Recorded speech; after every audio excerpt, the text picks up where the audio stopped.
안녕하십니까. 기사퍼스트 공석입니다. 자, 커말1급 필기 2013년 2회 핵심 기출문제 풀이를 시작을 하겠습니다. 자, 풀이를 하기 전 이번 문제는 어떻게 출제가 되었는지 분석한 결과를 말씀을 좀 드리겠습니다. 자, 기출문제하고 동일하거나 그리고 강의에서 설명을 드려서 쉽게 풀이를 할 수 있는 문제가 컴퓨터 일반은 16문제, 스프레드시트 일반은 13문제, 데이터베이스 일반은 15문제가 출제가 되었습니다. 자, 전반적으로 쉽게 출제가 되고 있어요.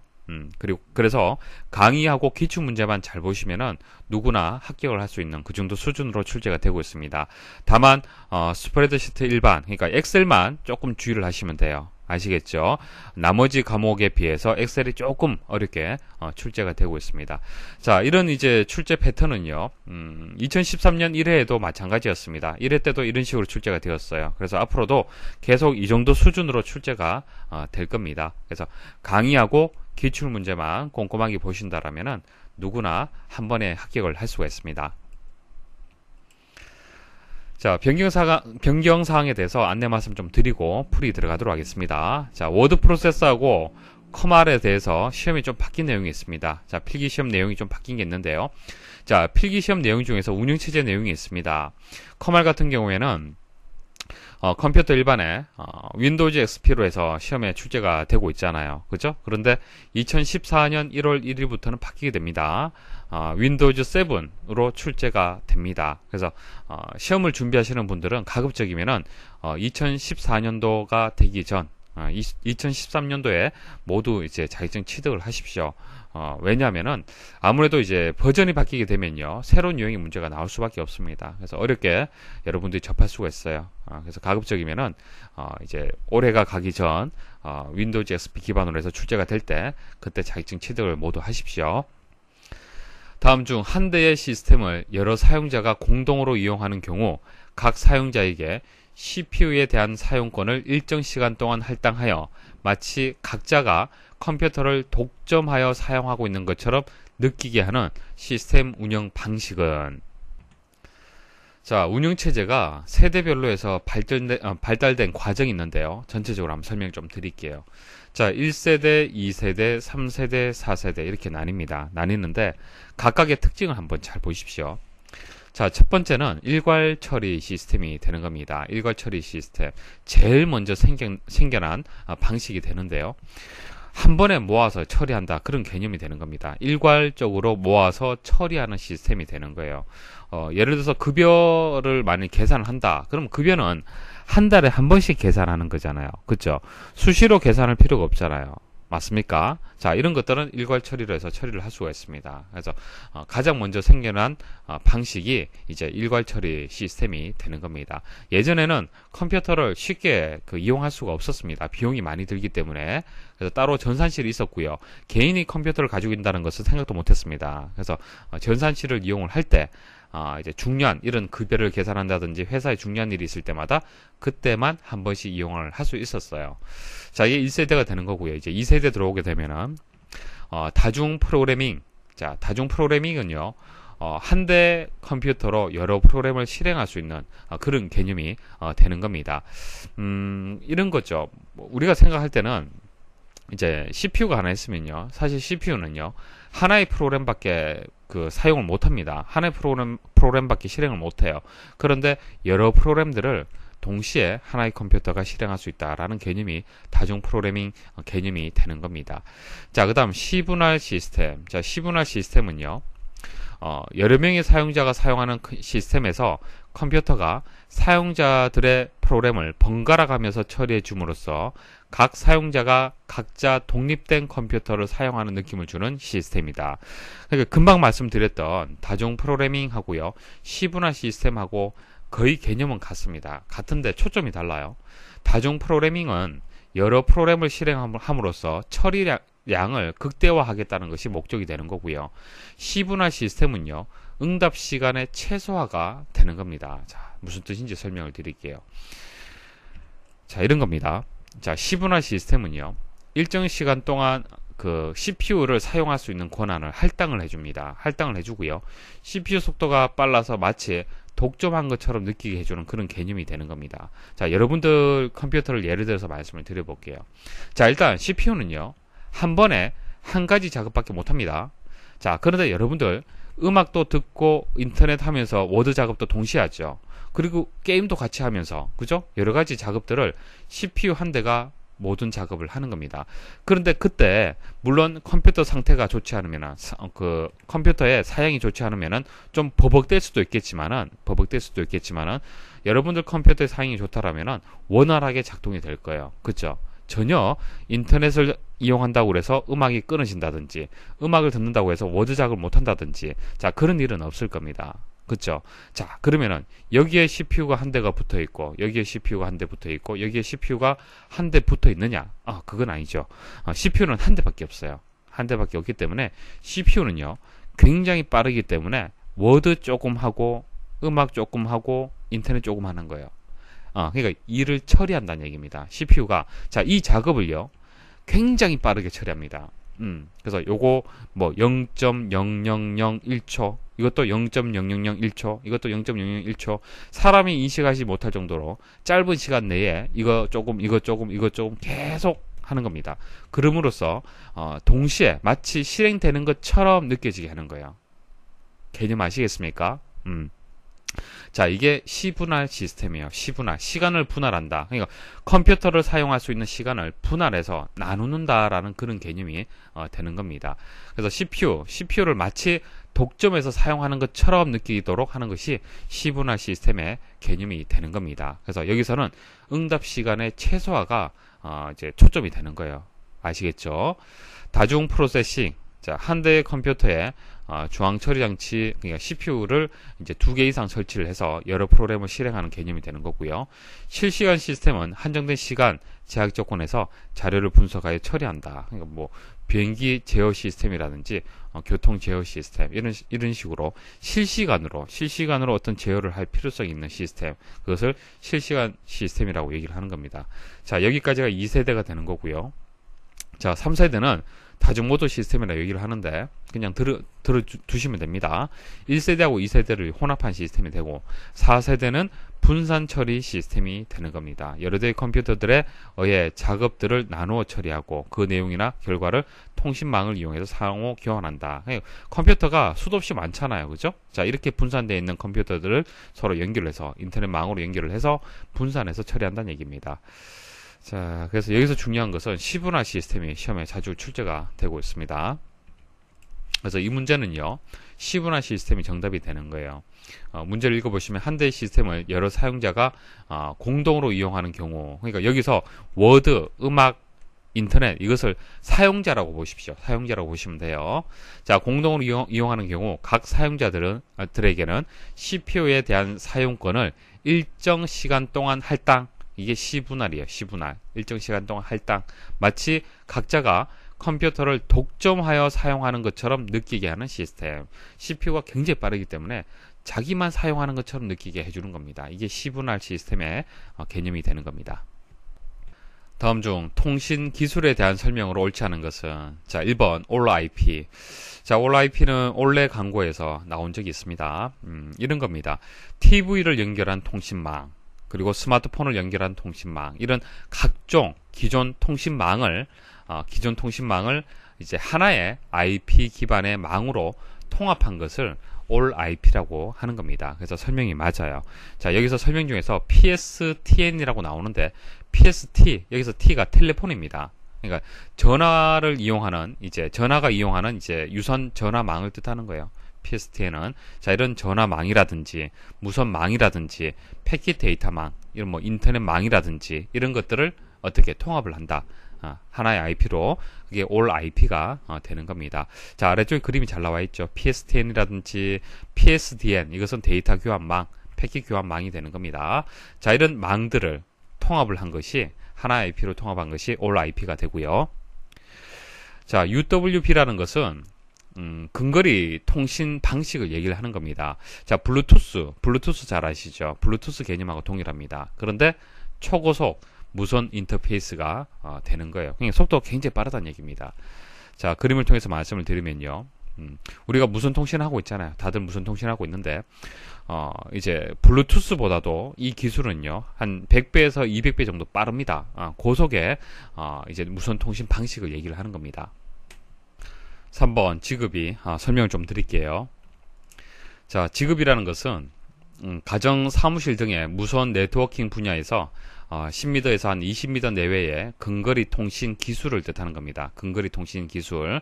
자, 유비쿼터스하고 관련된 그런 용어입니다. 자, 예를 들어 설명을 한번 드려볼게요. 자, 집 밖에서 전등을 켜거나 끄려고 하면은 어떻게 하면 됩니까? 일단 스마트폰이라든지 이런 기기가 있어야겠죠. 외부에서. 자, 스마트폰을 이용을 해서 여러분들 댁에 컴퓨터에 접속을 해야 돼요. 컴퓨터에 접속을 하고 이 컴퓨터는 여러 개의 가전제품들에 다 연결이 되어 있습니다. 자, 연결이 되어 있어야 돼요. 그러니까 이 연결되어 있을 때 이 컴퓨터가 이 명령을 받아서 뭐 켜거나 꺼라라는 명령을 줘서 그 장비를 작동을 시키는 겁니다. 이해하시겠죠? 자, 이게 작동 원리가 되는 거예요. 이게 유비쿼터스 컴퓨팅 기술의 이제 작동 원리가 되는 건데, 자, 이렇게 했을 때 문제점이 뭐냐면요. 컴퓨터를 항상 켜두어야 된다는 문제점이 있습니다. 자, 전력 소모가 커지잖아요. 컴퓨터를 보통 한 달 동안 켜려면은 한 10,000원 정도 전기세가 듭니다. 그래서 뭐 유비쿼터스가 좋고 뭐 그 홈 자동화 이런 뭐 기술들이 좋은 거는 알겠지만 비용이 많이 들더라는 얘기죠. 그래서 어떻게 하냐면은 비용을 적게 들이기 위해서 예를 들어서 마우스도 항상 켜둘 수 있잖아요. 그죠? 마우스 같은 경우에는 컴퓨터보다도 작기 때문에 홈 네트워크를 하기 위한 제어하기 위한 단말기로 사용을 할 수 있다는 얘기입니다. 그때 사용하는 그 기술이 지급이 기술이 되는 거예요. 그래서 지급이란 것은 홈 네트워킹을 위해서 만들어진 기술인데요. 근거리 통신, 그러니까 블루투스처럼 근거리 통신하는 그런 기술이에요. 기술인데 전력 소모를 최소화하는 그런 이제 특징을 가지고 있는 기술이 되는 겁니다. 이해하시겠죠? 왜 전력 소모가 적어야 되는지 개념 아시겠죠? 자, 홈 네트워킹을 하기 위해서는 항상 단말기가 켜져 있어야 되기 때문에 그렇습니다. 자, 3번의 지급에 대한 설명 중에서 저전력이다, 저비용이다, 저속도다, 2.4GHz 기반이다 이런 건 다 맞아요. 홈 자동화 그리고 데이터 전송을 위한 무선 네트워크 규격이다 라는 설명까지는 맞습니다. 그런데 1km 내에 데이터 전송이 가능하다라는 설명이 틀렸습니다. 10에서 한 20m 정도가 무난하게 통신할 수 있는 그런 거리가 되는 겁니다. 그래서 3번에 대한 설명이 틀렸고요. 4번 와이브로는 뭐 키워드만 잘 기억하시면 되겠죠. 뭐 이동 중에서 무선으로 인터넷을 접속할 수 있는 그런 기술이다라는 정도 아시면 됩니다. 스프레드시트 일반 설명드리겠습니다. 자, 이 문제 잘 이해를 하셔야 됩니다. 자, C 첫 번째 셀에 이렇게 수식이 입력이 되어 있습니다. 자, 입력되어 있을 때 다음 중 입력된 수식의 결과를 값으로 변경하는 VBA 코드로 옳은 것은, 자, 정답이 2번인데요. 2번 자세히 보십시오. 자, 우변에 레인지에서 C 첫 번째 셀의 값, 자, C 첫 번째 셀의 값을 왼쪽에 보면은 C 첫 번째 셀의 값에다가 대입을 하라. 이렇게 문제가 이 코드가 정답이 됩니다. 좀 이상하죠?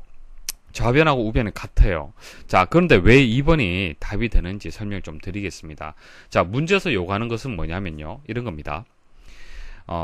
A 첫 번째 셀의 값이 1이고요. B 첫 번째 셀의 값이 3이에요. 그럼 C 첫 번째 셀에 A 첫 번째 셀 곱하기 B 첫 번째 셀이라는 이 수식이 입력되어 있다는 얘기죠. 그래서 마우스로 이 셀을 선택하게 되면은 보여지는 거는 3이지만은 수식 입력줄에는 이렇게 수식을 보실 수가 있는 겁니다. 그쵸? 자, 이 3이란 값이 이 수식에 의해서 만들어지는 거잖아요. 그쵸? 자, 그런데 여기서 얘기하는 것은, 자, 이 수식의 결과를 값으로 바꾸란 얘기입니다. 그러니까 상수 값으로 바꾸란 얘기예요. 그래서 결과적으로 이 셀에 있는 값을 선택을 했을 때 보여지는 것도 3이고, 자, 수식 입력줄에 보여지는 것도 상수 값으로 해서 3이 보여질 수 있도록 하라는 얘기입니다. 자, 그 코드를 VBA 코드를 만들어라 라는 것이 이 문제에서 요구하는 것이 되겠습니다. 이해하시겠죠? 자, 그래서 뭐 커맨드 버튼을 하나 만들어요. 만들어서 이렇게 VBA 코드를 하나 만드십시오. 만드시고 이 버튼을 클릭을 했을 때 작동을 하도록 이렇게 만들어 보는 거예요. 만들어서 이렇게 코드를 대입을 하면요, 이 결과를 얻을 수가 있습니다. 왜 얻을 수 있냐면은, 자, 우변에, 자, 이 결과가 어떻게 되는 겁니까? 현재 상태에서 자, 이 상태에서 이제 value 값이 얼마예요? 3이죠. 3. C 첫 번째 셀의 값이 3이에요. 자, value는 값을 가져오기 때문에 3이 되는 겁니다. 자, 이 3을 어떻게 하는 거예요? 자, C 첫 번째 셀의 값에다가 이렇게 3을 대입을 하라라고 얘기를 했잖아요. 그쵸? 자, 3을 대입을 하라라고 하게 되면 수식이 지워지면서 값이 그냥 3으로 바뀌어버리는 거예요. 그냥 덮어쓰기가 된다는 얘기입니다. 아시겠습니까? 그러니까 수식으로 입력되어 있던 그 값을 그냥 값으로 바꿔줄 때, 수식을 그냥 값으로 바꿔줄 때는 이렇게 코드를 입력하면요, 값으로 바뀌게 되는 겁니다. 다음 중 아래 도넛형 차트의 구멍 크기를 작게 하는 방법으로 옳은 것은, 자, 구멍 크기를 작게 하는 방법 3번 요거 하나만 기억을 하시면 되는데, 자, 일단 원형하고 도넛형하고 차이점 말씀을 드릴게요. 자, 원형은 데이터 계열을 한 개밖에 표현을 못하죠. 자, 여기 있는 예시를 가지고 말씀을 드리면은, 자, 국어라는 데이터 계열 하나를 가지고, 자, 4명이 되기 때문에 뭐 권동현, 최영희, 장보현, 이단비 이런 식으로 하나의 데이터 계열에 대해서만 표현을 할 수가 있습니다. 그렇죠? 도넛형 같은 경우에는 여러 개의 데이터 계열을 표시를 할 수가 있죠. 그래서 여기 보면 도넛형 띠가 이렇게 3개가 있죠. 그래서 국어, 영어, 수학에 대해서 한 번에 이제 표현을 할 수가 있습니다. 이런 특징을 가지고 있어요. 일단 특징을 알고 계셔야 되고. 자, 그럼 이거 그 구멍의 크기를 어떻게 조절을 하느냐? 그것은 차트를 선택을 하고 그다음 오른쪽 버튼 클릭을 하면은 데이터 계열 서식이 나오죠. 자, 그 데이터 계열 서식에서 대부분 다 뭐 차트에 대한 조정은 다 할 수 있잖아요. 그렇죠? 그래서 계열 옵션에 가시면은 뭐 첫째 조각의 각이라든지 쪼개진 도넛, 뭐 도넛 구멍의 크기 이런 것들을 조절을 할 수가 있습니다. 그래서 경로가 이제 그 메뉴의 경로가 데이터 계열 서식 대화 상자에서 계열 옵션에서 도넛 구멍 크기 값을 작게 조정한다. 이게 맞는 설명이 되겠습니다. 다음 중 메모에 대한 설명으로 옳지 않은 것은, 자, 셀에 값을 입력할 수도 있고, 자, 이 값 외에 메모를 추가를 할 수가 있습니다. 메모를 삽입할 수 있죠. 자, 그 메모 기능에 대해서 지금 얘기를 하는 건데, 1번에 새 메모를 작성하려면 바로가기 키 Shift F2번 키를 누르거나 검토 탭의 메모 그룹에 새 메모를 클릭한다. 이게 맞는 설명입니다. Shift F2번이 이제 바로가기 키가 되고요. 자, 검토 탭에 보면은 메모 그룹이 있고 새 메모라는 기능이 있습니다. 자, 이 메뉴를 클릭을 하면은 메모를 삽입을 할 수 있습니다. 맞는 설명이고요. 자, 2번 셀을 이동하면 메모를 제외한 수식, 결과값, 셀 서식 등이 이동된다. 이거 틀렸습니다. 자, 메모까지도 셀을 이동을 하면요, 같이 이동이 됩니다. 그래서 메모도 포함이 돼야 되는데 이게 제외된다라고 설명을 했기 때문에 틀렸습니다. 자, 3번 한 시트에 여러 개의 메모가 삽입되어 있는 경우 검토 탭의 메모 그룹의 이전 또는 다음을 이용하여 메모를 탐색할 수 있다. 자, 시트 내에 여러 개의 메모가 이렇게 있을 때, 자, 그럴 경우에는 이전과 다음을 클릭을 해서 이동을 할 수 있습니다. 자, 4번 통합 문서에 포함된 메모를 시트에 표시된 대로 인쇄하거나 시트 끝에 인쇄를 할 수 있다. 맞는 설명입니다. 페이지 설정에 가시면요, 시트 탭이 있는데요, 시트 탭에 보시면은 메모를 어떻게 인쇄를 할 거냐 선택을 할 수 있습니다. 시트 끝에다가 인쇄를 할 수도 있고, 시트에 표시된 대로 그냥 각 셀에 이제 삽입이 되어 있잖아요, 그죠? 그 표시되는 대로 그대로 인쇄를 할 수가 있습니다. 그래서 4번에 대한 설명 맞습니다. 아래 그림과 같이 발령 부서는, 자, 발령 부서는 부서명의 데이터 값을, 자, 부서명의 데이터 값을 번호를 기준으로, 자, 번호를 기준으로 순서대로 반복하여 배정하고자 한다. C 두 번째 셀에 입력할 수식으로 옳은 것은, 자, 이런 내용입니다. 자, 부서명이 이렇게 기획, 재무, 총무가 입력이 되어 있잖아요, 그죠? 자, 그럼 C의 두 번째 셀에 기획팀이 들어가고 그 다음 재무, 총무 이런 식으로 자, 순서대로 반복해서 기획, 재무, 총무, 기획, 재무, 총무 이해하시겠습니까? 이런 식으로 순서대로 반복해서 배정을 하는 거예요. 하는데 번호를 기준으로 한다고 얘기를 했습니다. 그래서 번호가 1일 때 기획, 2일 때는 재무, 3일 때는 총무, 4일 때는 기획, 5일 때는 재무 이런 식으로 이해하시겠습니까? 그래서 번호 값을 이용을 해서 여기서 데이터 찾아서 이렇게 대입을 해야 되는 거예요. 자, 1번에서 4번까지의 그 수식을 보시면은 인덱스 함수가 이용이 됐다는 것을 알 수가 있고 모드 함수가 또 이용이 되었네요. 일단 인덱스 함수는요, 데이터를 찾는 함수인데 인수가 3개가 들어갔죠. 범위, 행열 값이 들어갑니다. 그래서 범위에서 행열 값을 이용을 해서 데이터를 찾는 그런 이제 함수가 되는 겁니다. 자, 그다음 모드 함수는 뭡니까? 나누어서 나머지를 구하는 함수가 되는 것이죠. 그래서 첫 번째 들어가는 인수는 이제 범위가 이렇게 동일하게 들어갔습니다. 뭐 범위는 바뀔 수가 없겠죠. 여기서부터 여기까지 뭐 이제 데이터를 찾는 거다라는 것을 이제 여러분들이 아실 거고, 중요한 것은 이 범위에서 행을 찾는 것이 중요해요. 행. 열은 1로 고정이죠. 바뀌지 않습니다. 보시면은 심표를 기준해서 인수가 이제 2개밖에 없어요. 2개밖에 없다는 것은 행은 있는데 열이 없다는 얘기입니다. 열이 필요 없죠. 왜? 열은 하나밖에 없잖아요. 그렇죠? 열을 지정할 필요가 없습니다. 행만 정해주면 값을 바로 찾아낼 수가 있어요.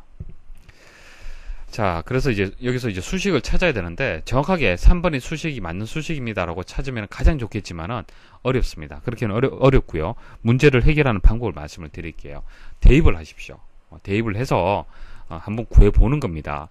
그러니까 C의 그 두 번째 셀에 여기서부터 여기까지의 행값을 얼마를 찾아야만 기획팀이 들어오겠습니까? 1이죠. 1. 맞습니까?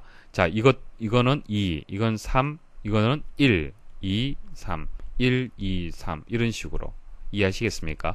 행값을 찾아야 돼요. 그러면은 이 수식이 이 행값을 가지도록 만들어지는지 결과를 보시면 된다는 얘기입니다. 자, A 두 번째 셀 1값이잖아요. 1에다가 3을 나누는 거예요. 1 나누기 3. 자, 이거 목은 얼마가 됩니까? 목은 0이 되고 나머지는 1이 되죠. 맞습니까? 이때 모드 함수는 나머지 1을 반환하기 때문에 행값이 얼마가 되는 겁니까? 행값이 1이 되네요. 1번은 맞아요. 그죠? 자, 그러면은 2번은 어떻게 될까요? 자, 여기까지의 결과가 위에서 1이라고 판단이 되었기 때문에 플러스 1을 하게 되면 이건 2가 되죠. 이거 잘못되었네요. 그죠? 자, 그럼 3번 보도록 하겠습니다. 3번 A 두 번째 값이 1이고 1 마이너스 1, 3이네요. 그죠? 그럼 0에다가 나누기 3을 해서 그러면은 목도 0이 되고 나머지도 0이 되는데 플러스 1을 했기 때문에 결과적으로 이것은 1이 되는 겁니다. 이거 맞네요. 그죠? 그 다음 4번 보시면은 A 두 번째에다가 빼기 1. 자, A 두 번째가 1이 되고 빼기 1을 하게 되면 0이 되고 3을 나누게 되면은 목은 0, 나머지도 0이 됩니다. 그래서 이것도 잘못되었어요. 일단 잘못된 것을 빼버립니다. 2번하고 4번이 잘못되었습니다. 자, 그러면은 1번 아니면 3번인데 자, 보세요. 나머지도 다 대입을 해서 보시면 돼요. 다 대입해서 보시면 되는데 바로 한번 찾아볼게요. 자, A 두 번째 셀이 그 3이라는 값을 가졌을 때 어떻게 될까요? 한번 생각해 보십시오. 3, 3이에요. 그럼 3 나누기 3이죠. 그럼 목은 1이 되고 나머지 얼마 됩니까? 0이 되죠. 그러면 이게 결과값이 얼마가 되는 거예요? 0 되잖아요. 그렇죠? 행값이 0이 되는 겁니다. 잘못되었죠. 이것은 틀렸다는 얘기입니다. 자, 이것처럼 하나하나 대입을 하다 보면은 1번하고 3번 중에서 답을 선택을 할 수가 있어요. 3번은 맞습니다. 3번은 보세요. 여기 3이 들어가도 마이너스 1을 해버리기 때문에 그냥 A 두 번째 값을 그대로 이용하는 것이 아니라 마이너스 1을 해버리고 여기서 다시 플러스 1을 해주기 때문에 이것은 2,3이 되고 2 나누기 3이 되기 때문에 이제 목은 0이 되고 나머지가 2가 되는 거예요. 그러니까 2에다가 플러스 1을 하기 때문에 이것은 3이 되고 세 번째 행의 총무팀 값을 가져올 수 있다는 얘기입니다. 그래서 3번이 이제 정답이 되는 겁니다. 실제 시험장에서도요, 바로 이렇게 답 찾기 어렵습니다. 지금처럼 지워 나가면서 답을 찾아주시면 됩니다. 통합 문서의 첫 번째 시트 뒤에 새로운 시트를 추가하는 프로시저를 작성하려고 한다. 다음 중 괄호 안에 알맞은 인수로 옳은 것은, 자, 인수를 찾아야 되는데 일단 워크시트에서 add가 들어가면은, 자, add라는 메서드가 시트를 추가한다라는 거, 그 정도는 여러분도 아시잖아요. 그죠? 시트를 추가한다 라는 것은 알겠는데 구체적으로 어떻게, 자, 첫 번째 시트 뒤에다가 새로운 시트를 추가하라는 얘기예요.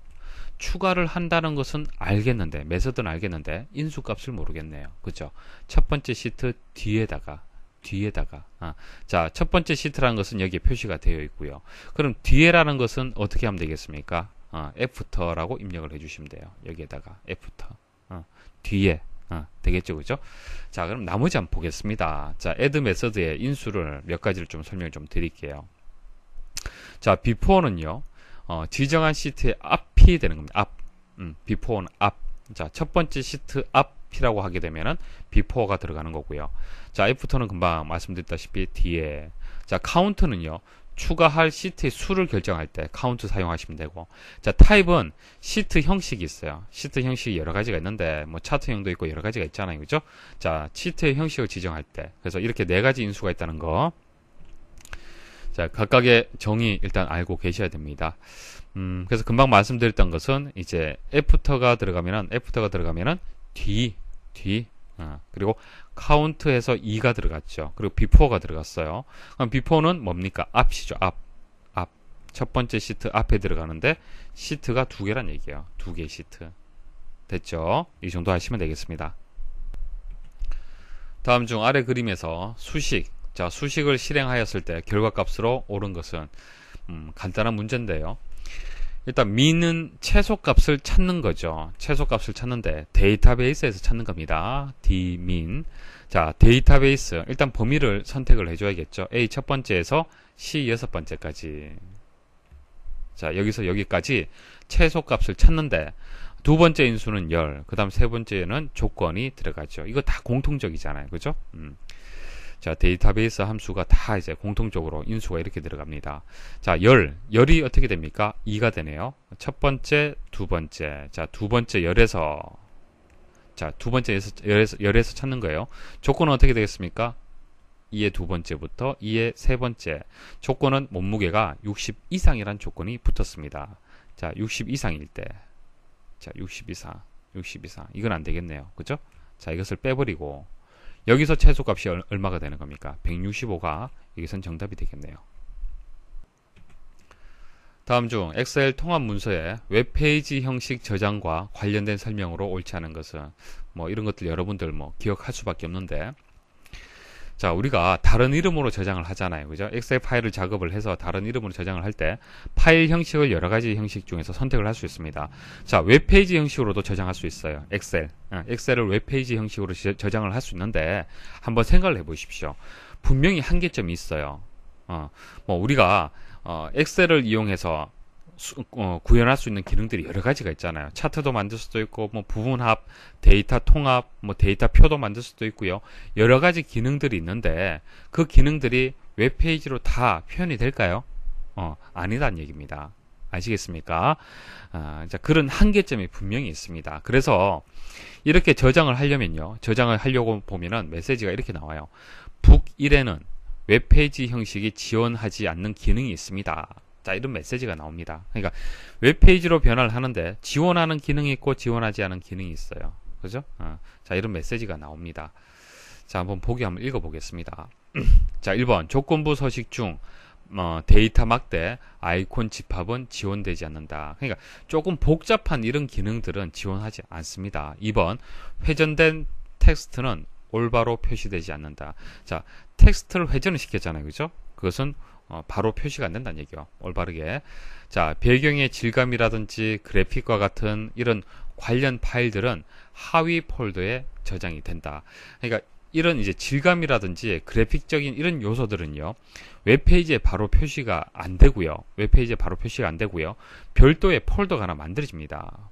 별도의 이제 폴더가 만들어져요. 그냥 1.html이라는 만일 이제 통합 문서에서 이렇게 바꿨잖아요. 그죠? 그럼 여기에 그림 파일들만 저장이 되는 폴더가 자동으로 하나 만들어집니다. 자, 그것을 얘기를 하는 겁니다. 맞는 설명이에요. 자, 그다음 4번. 일부 시트만을 선택하여 저장할 수 없다. 시트. 통합 문서에서 여러 개의 시트로 나뉘어져 있는데 시트만 선택할 수 없다라고 되어 있는데 이거 한번 여러분들 상식적으로 생각하시면은 뭐 답을 선택할 수 있을 겁니다. 그리고 그 다른 이름으로 저장할 때 전체 통합 문서를 선택을 하느냐, 선택 영역 시트를 선택을 하느냐 선택할 수 있습니다. 저장을 무엇을 할 거냐 대상을 결정할 수 있어요. 그래서 전체도 할 수도 있고 시트를 할 수도 있습니다. 그래서 4번에 대한 설명이 틀렸어요. 다음 중 아래와 같은 이벤트 프로시저에 대한 설명으로 옳지 않은 것은, 자, 상당히 복잡한 것 같은데 with하고 and with에 대한 의미만 잘 아시면은 쉽게 답을 찾을 수 있습니다. 일단 정답을 바로 찾고 전체적으로 한번 코드 설명을 한번 드려보겠습니다. 자, inString 해서, 자, 인수가 이렇게 두 개가 들어갔죠. 점 해서 앞에는 value가 들어가고요. 뒤에는 string search라고 해서 이렇게 변수명이 들어갔습니다. 한번 찾아보십시오. 어디 있는지. 여기 있네요. 그죠? 여기 있는데 이 그 코드에 대해서 지금 설명을 하고 있는데, 자, 보세요. with하고 and with 사이에 이렇게 지금 코드가 입력이 되어 있고, me하고 느낌표하고 순번이 이렇게 입력되어 있습니다. 일단 me는 현재 개체를 뜻하는 겁니다. 현재 개체. 현재 개체를 폼이라고 가정을 하겠습니다. 폼. 자, 그러면 현재 폼에서 순번 컨트롤이 되는 거예요. 순번 컨트롤. 자, 그래서 개체명, 컨트롤명 이런 식으로 들어가잖아요. 그쵸? 그래서 순번을 뭐 텍스트 상자라고 가정을 하겠습니다. 순번이라는 텍스트 상자가 폼에 있어요. 자, 그러면은 이제 with하고 and with 사이에는 이 그 컨트롤명을 생략해도 되죠. 입력하는 거 생략해도 되고, 점해서 입력해 주면 됩니다. 메서드든 속성이든. 자, 그럼 점해서 value 이렇게 지정이 되었는데 이건 무슨 뜻이에요? 그러니까 순번 텍스트 상자의 값을 뜻하는 것이죠. 맞습니까? 자, 그런데 점 value는 string search 변수의 값이다 이렇게 나왔어요. 이거 설명 틀렸죠. 자, 여기 보시면 string search라는 이 변수의 값은요, input 박스, 그러니까 입력받을 수 있는 박스, 그 상자를 통해서, 그 메시지 박스를 통해서 데이터를 받은 그 값이 여기 저장이 되는 거예요. 그러니까 점 value는 순번 그 컨트롤의 값이 되는 거지 이 변수의 값이 아니란 얘기입니다. 그래서 결과적으로 3번이 정답인데, 전체를 해석하지 않는다 하더라도 부분적으로 안다라면 답을 선택할 수 있습니다. 하지만 한번 전체적으로 한번 설명 한번 드려볼게요. 자, 뭐 이렇게 가정을 하십시오. 가정을 하는데 폼이 하나 있고, 그 다음 뭐 실행이라는 버튼이 하나 있어요. 이 버튼이 하나 있고, 자, 그 다음 텍스트 상자가 있는데 이게 순번이에요. 자, 순번에는 A, B, C라는 값이 저장이 되어 있다라고 가정을 하십시오. 자, 이 버튼을요, 더블 클릭을 하게 되면 이게 쭉 작동이 되는 겁니다. 자, 그러면 어떤 작동이 이루어지는지 한번 보도록 하겠습니다. dim as string. 자, 이것은 문자형 변수를 선언하는 그 선언문이 되고요. 아래도 마찬가지입니다. 이것은 정수형이 되겠네요. string search하고 int where라는 두 개의 변수를 선언을 했습니다. 선언하고요. 자, with하고 and with 사이에 이제 순번 개체에 대한 이제 입력을 생략할 수 있도록 그렇게 입력을 했습니다. 자, input 박스에서 입력 이렇게 입력하면요. 자, 인풋 박스가 만들어지고 입력이란 메시지가 보여지면서, 이건 메시지가 되죠. 보여지면서 여기에 값을 넣어서 확인 버튼 누르게 되면은 그 값이 이 변수에 저장이 되는 겁니다. 자, 그럼 B라고 입력했다고 가정을 하겠습니다. B. 자, 그러면 string search에는 B라는 값이 저장이 되어 있는 상태입니다. 자, find string in text. 자, 이거는 주석으로 지금 입력이 되어 있죠. 작은 따옴표에서 주석으로 입력되어 있기 때문에 모르셔도 됩니다. 자, 그 다음 등호를 기준해서 오른쪽 보겠습니다. 자, inString. 자, inString은 찾는 거죠. 문자열의 위치를 찾는 겁니다. 문자열이 들어오고, 그냥 대상이 들어오고, 찾는 문자가 여기에 들어가 주면 됩니다. 그래서 문자열에서, 그 해당 찾고자 하는 문자의 위치를 찾는, 그런 이제 함수가 되겠습니다. 자, 점 value는 여기서 값이 얼마가 되죠? A, B, C가 되죠. 자, string search는 얼마가 되는 겁니까? B가 되죠. 왜? 조금 전 입력받은 값을 이 변수에 대입을 했잖아요. 그래서 A, B, C에서 B의 위치를 여기에다가 저장을 하는 겁니다. 그러면 2라는 값이, 자, 두 번째 있기 때문에 2라는 값이, 자, int where에 저장이 될 겁니다. 됐죠? 자, 그 다음 if하고 and if가 나왔습니다. if 하고요, int where, 그러니까 int where 하고 then 바로 나오네요. 자, 변수 값만 주어졌는데요. 조건문이 좀 특이합니다. 그죠? 자, 이럴 때는 int where의 값이 존재하면은 true, 존재하지 않으면 false가 되는 겁니다. 현재는 2라는 값을 가지고 있죠. 존재를 하고 있습니다. 하지만은 만일 입력할 때 여기 D라고 입력하면은 ABC에서 D를 찾을 수 있습니까? 없습니까? 찾을 수 없죠. 찾을 수 없으면은 intWhere라는 이 변수 값이 얼마가 되는 거예요? 값이 없는 거예요. 그죠? 자, 그럴 때는 여기서 조건문에서 else로 이동이 되면서 false가 되는 거예요. false. 이해하시겠습니까? 그래서 현재는 값이 존재하기 때문에 이 처리문이 수행이 되는 겁니다. 만일 값이 존재하지 않는다. 이처럼 값이 입력이 되면은 메시지 박스가 보여지는 거예요. string not found. 찾을 수가 없다. 문자열을 찾을 수가 없다. 됐습니까? 그래서 intWhere에 값이 존재하지 않으면 실행이 되는 거고요. 자, 그럼 값이 존재했을 때는 .setFocus 뭐죠? 순번 컨트롤에 포커스 커서를 이동을 시켜라. 그 다음 셀스타트는요 반전을 시작할 위치를 얘기를 하는 겁니다. 자, 이게 또 무슨 뜻이냐 보세요. 자, 우리가 지금 하는 거는요 만약 ABC라는 데이터에서 B를 대입을 했잖아요. 그죠? 자, B를 대입을 하면요. 자, 이 문자열에서 B를 선택을 하는 것이 지금 여기서 하는 역할입니다. 이 그 프로시저 하는 역할이에요. 자, 그러면 찾으면은 어떻게 찾겠습니까? 보통 우리가 텍스트가 있을 때 마우스로 꾹 눌러서 쭉 드래그하면 어떻게 돼요? 반전되죠. 반전. 까맣게 선택이 되잖아요. 그렇죠? 그것을 얘기를 하는 겁니다. 자, 까맣게 선택되는 그 반전이 시작되는 위치를 뜻하는 겁니다. 됐죠? 그죠? 그래서 intWhere 지금 현재 이 값을 가지는데 마이너스 1을 해서 1값으로 바꿔주는 겁니다. 왜 1값으로 바꿔주냐면은 우리가 원하는 것은요. 이 데이터 하나만 까맣게 반전 처리하는 겁니다. 자, 그런데 셀스타트 값은요. 여기에서부터 0에서부터 시작이 됩니다. 0에서부터. 그럼 여기서는 1값이 돼요. 1값이 되는 겁니다. 여기서부터 선택을 하려면 1값을 가져야만 선택을 할 수 있어요. 셀 스타트 값은 0부터 시작을 하기 때문에 우리가 찾은 값이 2값이 되잖아요. 그죠? 2값에서 1을 하나 줄여줘야만 B를 선택할 수 있다는 얘기입니다.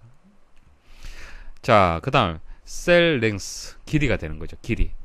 반전할 문자열의 길이. 그러면은 여기서는 이 값이 얼마가 되는 겁니까? B가 되면서 자, 여기 B라고 봤을 때 길이는 랭스 자, 함수를 묶어버리면은 길이가 반환이 되죠. 자, 이게 여기에 대입이 되고요. 자, 1. 하나의 문자를 이제 반전해라라고 문자의 길이를 정해주는 겁니다. 그러니까 여기 스타트는 시작되는 지점이 되는 거예요. 첫 번째부터 쭉 이제 그 반전을 시키는데 하나의 문자만 반전을 시켜라 이렇게 찾는 겁니다. 자, 한번 실습을 한번 해보겠습니다. 한번 보여드릴게요. 어떤 건지. 단추를 하나 만들겠습니다. 하나 만들고요. 자, 이건 취소하겠습니다. 취소하고요. 자, 여기 코드라고 되어 있는데 이것을 순번으로 바꾸겠습니다. 이름을 일단 문자와 동일하게 하기 위해서 순번이라고 바꾸고요. 자, 그 다음 이것을 자, 이벤트 프로시저를 주겠습니다. 자, 더블 클릭을 했을 때 자, 코드를 작성을 해볼게요. 자, 컨트롤 V에서 문제 나온 대로 그 코드를 그대로 가지고 왔습니다. 닫고요. 자, 더블 클릭을 한번 자, 여기서 더블 클릭을 한번 해볼게요. 자, 더블 클릭을 하면은 말씀드린 대로 입력이라는 그 입력 창이 나옵니다. 지금 코드라가 되어 있는 것이 이게 순번이에요.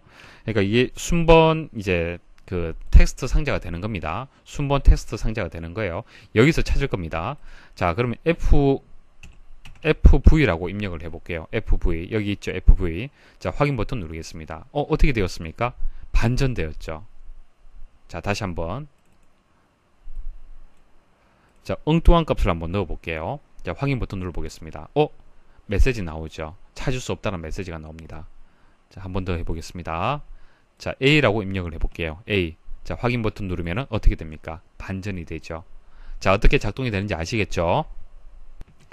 자, 나머지 보기 한번 읽어보겠습니다. 자, intWhere 변수에는 10.56과 같은 실수를 저장할 수 없다. 자, 보세요. 선언할 때 정수형으로 선언을 했잖아요. 그죠? 맞는 설명이고 스트링 서치 변수에는 사용자가 입력 상자를 통해 입력한 값이 저장이 된다.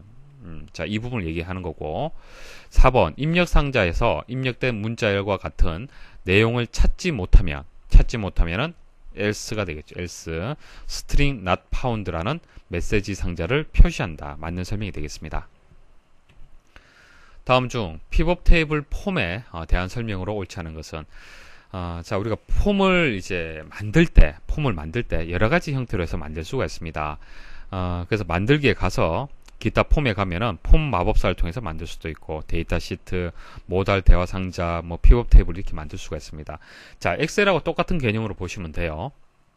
엑셀에서 피벗 테이블 만들었을 때 그 개념을 생각을 하시면 됩니다.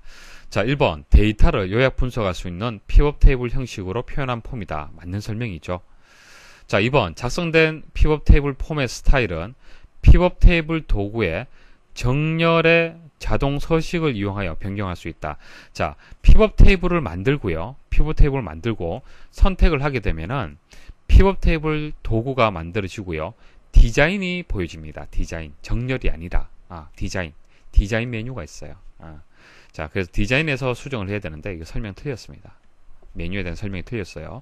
3번 피벗 테이블 필드 목록을 드래그하여 필터 열 행 필드를 손쉽게 지정할 수 있다. 우리 엑셀에서 그냥 드래그해서 바로 만들 수 있듯이 동일합니다. 만들 수 있어요.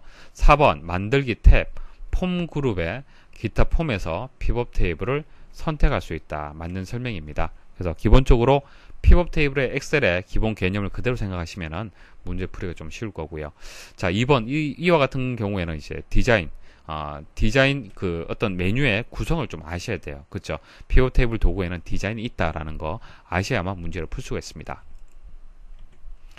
다음과 같은 동아리 회원 테이블에서 학과명을 입력받아 일치하는 학과에 학생만을 조회할 수 있도록 하는 쿼리의 SQL문으로 옳은 것은 자, 이게 데이터가 있냐 없냐 그러니까 그 판단을 외부에서 받아가지고 비교 판단하는 거예요. 그렇죠? 입력 받아서 자, 이것을 매개 변수 쿼리라고 얘기를 하는데요. 자, 매개 변수 쿼리라는 것은 실행할 때 레코드 검색 조건이나 필드에 삽입할 값과 같은 정보를 대화 상자를 통해서 입력받는 질의를 얘기를 하는 겁니다. 자, 이렇게 대화 상자를 통해서 이렇게 데이터를 받으려면요, 조건을 입력할 때 그 조건에다가 이렇게 대괄호로 해서 묶어 주셔야 돼요. 그러니까 매출 번호라는 필드에 값을 받고 싶잖아요. 그죠? 매출 번호 필드의 값을 받고 싶잖아요. 그죠? 그럼 그 메시지 박스를 그 대괄호로 해서 이렇게 묶어서 표시를 해줘야만 매출 번호 입력이라는 메시지가 보여지면서 매개의 변수의 값을 입력받을 수 있도록 이런 대화 상자가 보여지는 겁니다. 그러니까 이 문제에서 요구하는 것은 학과명을 입력받을 수 있는 매개의 변수 값을 입력받을 수 있는 상자가 나올 수 있도록 하라라는 얘기가 되는 겁니다. 그래서 나머지는 다 동일한데, 자, 조건 처리 부분에서 자, 학과명에다가 비교 판단할 때 값을 대괄호로 해서 이렇게 표시를 해줘야만 학과를 입력하시오라는 이런 메시지가 보여지면서 입력을 받을 수 있다는 얘기입니다. 다음 중 우편물 레이블 마법사를 이용한 레이블 보고서 생성에 대한 설명으로 옳지 않은 것은 자, 보고서 형태가 여러 가지가 있는데 자, 보세요. 보고서를 만들 때 레이블 보고서를 만들 수가 있어요. 이 레이블을 선택을 하게 되면은 우편물 레이블 마법사가 실행이 됩니다. 이렇게 실행이 돼요. 클릭을 하게 되면. 그럼 여기서 레이블 형식이라든지 뭐 이런 여러 가지를 설정할 수 있습니다. 그냥 우편물을 대량으로 발송을 할 때는 자동화하는 것이 좋잖아요. 그죠? 자동적으로 주소라든지 이런 것을 자동으로 찍어내면 가장 좋습니다. 그래서 뭐 그런 것을 이제 사용자 지정으로 해서 혹은 이제 엑세스에서 제공하고 있는 그런 이제 기본적인 형식을 이용을 할 수가 있습니다. 자, 이것을 지금 얘기를 하는 겁니다. 우편물 레이블 마법사를 얘기를 하는 거고, 그 마법사를 이용해서 만들게 되면 이런 식으로 만들어지고 인쇄해서 잘라서 그냥 봉투에다 붙이면 되는 거죠. 자, 그런 식으로 레이블을 만들어내는 겁니다. 자, 1번 레이블은 우편물 발송을 위한 것이므로 반드시 출력하려는 테이블에 우편 번호와 주소가 있어야 된다. 이거 맞는 것 같지만 항상 여러분들 반드시라는 얘기가 나오면 의심을 하셔야 돼요. 자, 우리가 우편물을 발송할 때 물론 우편 번호하고 주소를 입력하는 게 맞지만은 아래쪽 그림처럼 전혀 다른 값을 이렇게 인쇄할 수도 있습니다. 이 선택사항이지 필수사항이 아니에요. 그래서 1번이 정답이 되고, 수신자 성명 뒤에 기와와 같은 문구를 넣을 수 있다. 이거 가능합니다. 가능하다라는 정도 그냥 알고 계시면 됩니다. 3번, 레이블의 크기는 다양하게 준비되어 있으며 필요에 따라 사용자가 직접 지정할 수 있다. 조금 전 말씀을 드렸죠. 기본 형태 주어지고요. 사용자가 직접 지정을 할 수가 있습니다. 레이블 형식은 낱장 용기나 연속 용지를 선택할 수 있다. 자, 낱장, 연속 가능합니다. 그래서 1번이 정답이 되겠습니다. 다음 중 주소록이라는 연결 테이블의 내용을 거래처 테이블에 추가하는 SQL문으로 옳은 것은 이런 내용입니다. 보세요. 거래처라는 테이블이 있고 주소록이라는 테이블이 있습니다. 자, 주소록이라는 연결 테이블의 내용을 거래처 테이블에 추가하는 거예요. 이렇게 거래처에 추가하는 겁니다. 이해하시겠죠? 근데 조건이 나오는데요. 두 테이블은 모두 거래처 번호, 거래처명, 연락처라는 동일한 데이터 형식과 필드 순서를 갖고 있다. 자, 여기에 필드가 3개가 있는데 이렇게 자, 주소록에도 마찬가지라는 얘기예요. 동일하게. 이해하시겠죠? 그러니까 한마디로 두 개의 테이블의 그 형식은 같다라고 보시면 돼요. 형식이 같다. 내용 데이터는 다르지만. 자, 갖고 있다. 또한 거래처 번호 필드를 기준으로 거래처 테이블에 존재하지 않은 데이터만을 추가하고자 한다. 자, 이거 설명 잘 이해를 하셔야겠죠. 자, 거래처 번호가 여기도 있고 여기도 있잖아요. 그죠? 자, 주소록에서 데이터를 가져와서 거래처에다가 이제 데이터를 삽입을 하는데 조건이 하나 있다는 얘기예요. 거래처 번호 필드를 기준으로 거래처 테이블에 존재하지 않는, 그러니까 거래처 번호가 A001이 주소록에 있어요. 그럼 여기 A001이 있으면 어떻게 한다? 이것을 데이터를 삽입을 하지 않고 A002가 있고 여기 A002가 없으면은 그때는 여기에다가 인서트 하라는 얘기예요. 이해하시겠습니까? 자, 이런 지금 조건으로 문제가 나왔는데 정답은 2번이 이제 정답이 되는 겁니다. 자, 인서트 인투에 대해서 다시 한번 말씀을 좀 드릴게요. 강의 중에 말씀을 드렸는데, 자, 이렇게 이제 데이터가 없는 상태고요. 틀만 만들어져 있습니다. 필드명만 있고요. 이 상태에서 인서트 인투, 자, 그러면 수강생 테이블에 이름, 과목, 주소, 수강료를 데이터를 입력을 해라. 그때 값은 김길련, 정보, 남구, 100이다 라고 하면은 수강생 테이블에 김길련, 정보, 남구, 100을 넣어라 라는 그런 뜻이 되는 거예요. 이해하시겠죠?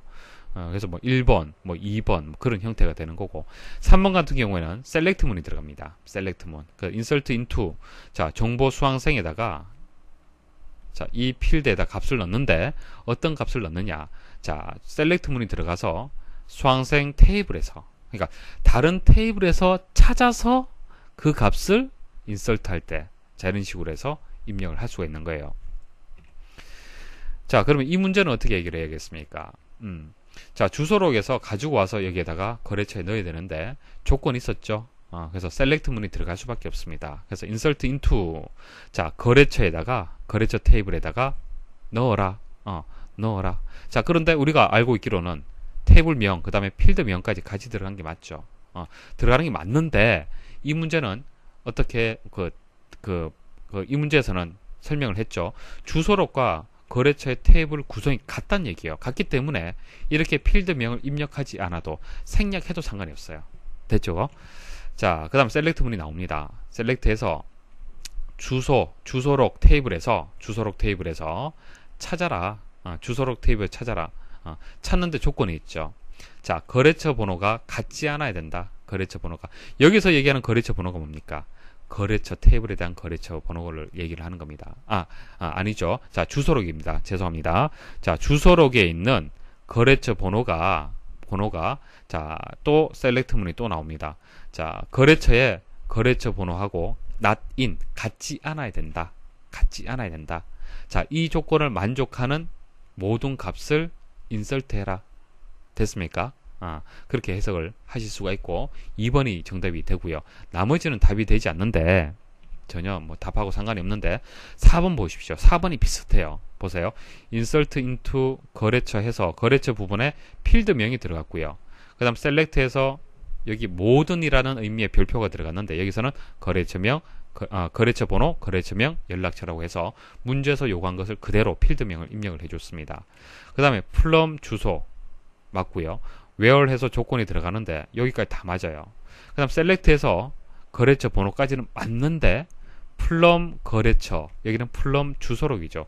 주소록이 아니죠. 주소록이라고 입력하시면 안 되죠. 왜냐면은 자, 주소록에 대한 거래처 번호하고 그 다음 여기는 주소록에 대한 거래처 번호를 또 비교하는 거잖아요. 그죠?